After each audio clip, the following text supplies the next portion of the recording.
Les États-Unis entrent en shutdown et des centaines de milliers de fonctionnaires se retrouvent au chômage technique. Les républicains et les démocrates n'ont pas réussi à s'entendre pour voter un budget, plongeant le pays dans une situation de paralysie de l'économie. La conséquence principale de ce shutdown est qu'une partie des dépenses fédérales américaines est donc désormais bloquée. Concrètement, cela veut dire que les salaires des fonctionnaires ne seront plus versés et qu'environ 750 000 d'entre eux vont être mis au chômage technique.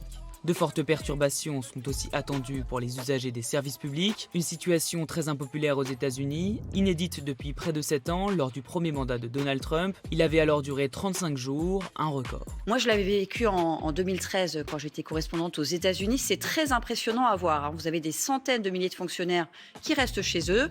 Les prestations sociales sont versées au compte-gouttes, les parcs nationaux ferment, les musées ferment.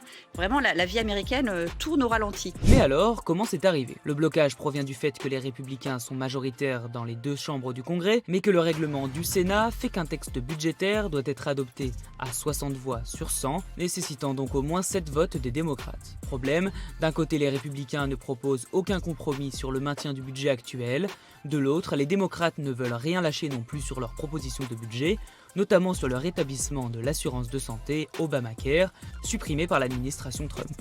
En mars dernier, alors que la menace d'un shutdown planait déjà, 10 sénateurs démocrates avaient alors voté à contre-cœur pour le texte des républicains afin d'éviter la paralysie fédérale, mais ce mercredi, cette configuration n'a pas eu lieu. Selon les calculs de la compagnie d'assurance Nationwide, chaque semaine de paralysie pourrait réduire la croissance annuelle du PIB américain de 0,2 points de pourcentage.